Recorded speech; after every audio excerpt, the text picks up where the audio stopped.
G'day and welcome to another video with Better Pics. Hope this finds you all well and healthy. Just a very quick video today looking at using levels adjustments within Photoshop. Now, while there's plenty of ways and methods to make the adjustments that you're going to see today in Adobe Camera Raw and Lightroom to probably achieve the same thing, for some people they prefer to use Photoshop for their image adjustments, and it can be a great way to also make edits to JPEG and TIFF image files so that you're able to take control of contrast, highlights, shadows, and that sort of thing.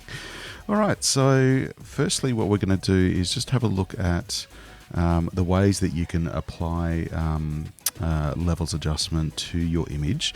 My recommendation is always to use it as a layer, which if you have a look up here on the top right hand side, you can see we've got our adjustments layer tab. Now if you can't see that, all you need to do is go up to window and make sure that adjustments is ticked. And basically what this does is any adjustment that you select will create a new image above a new layer above the image, which you can see we've got the layers tab there open as well. Again, if you don't see that, just go down to layers and make sure that that is ticked. Alright, so you can see up here on the top left hand side, the second one in, we have our levels adjustment. Now as soon as I select that adjustment, you can see it's created a level above the image, so which we can turn on and off. Alright, so as you can see, we've got a few options for making adjustments here. It defaults to the default preset, which is interesting, rather obvious as well.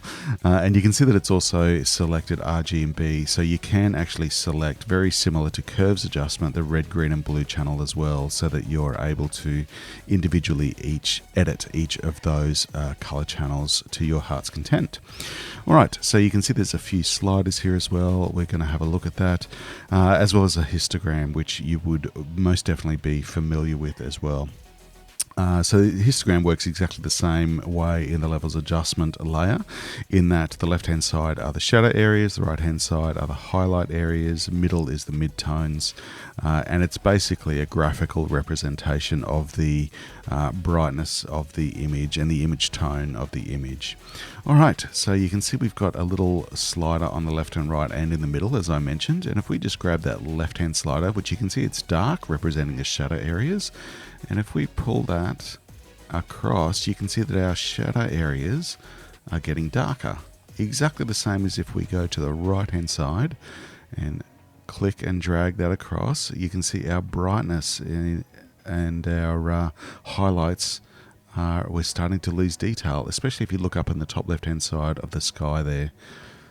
There we go. Alright, now if we grab that middle icon or that middle slider and we take it to the right, it darkens the image because it's pulling more of the shadow area up into the highlights. And if we take it to the left, it brightens the image. But you can see it's brightening the image more in the midtones rather than the highlights. It is having an effect on the highlights, but not as much as if we move the highlight slider.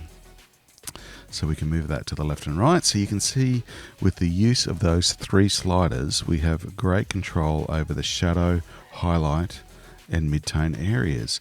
We can control contrast, we can control the shadow areas and the highlights, and we have great control over our image. Now if we have a look at this slider down the bottom here, it actually does the complete opposite to the top slider, in that if we grab the shadow area and click and drag that across to the right, it actually raises the brightness value of the shadow areas, which you can see in the bottom left hand side here and also in the shadow areas of these buildings. Let's just click and drag that. You can see it's actually reducing the contrast a little bit, the opposite to what happens up here. Some of the highlights, if we click and drag that, you can see it's actually dropping the brightness of the highlight areas. So that's a great control to have as well. In a situation like this where we've already got a fairly contrasty image, it means that we can take control over that shadow and highlight area and increase or decrease those levels. Very interesting. Alright, you'll see on the left hand side of the histogram here we have three little eyedropper tools. If we hover over that, you can see it says for the top one, sample in image to set black point. Press Alt. Oh, it's just disappeared. Press Alt to display clipping preview. And if we go down to the bottom one, sample an image to set white point, press Alt to display clipping preview. And in the middle, sample in image to set gray point. So basically what this is a click, if you say, for example, have a sample or something within the image that represents white, or something that represents black, or something that represents middle gray, you can click with those eyedroppers on that part of the image and you will set the black, white and grey points of the image. Now that's great if you've got a sample, which I don't have in this situation, but certainly if you were, say for example, editing commercial images and you used a colour sample or a tonal sample, then you're able to click on those samples and set those white, black and grey points. A very handy tool indeed.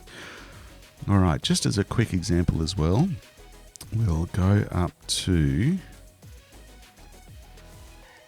our red channel and you can see we can also make color adjustments with our red as well, or our various color channels.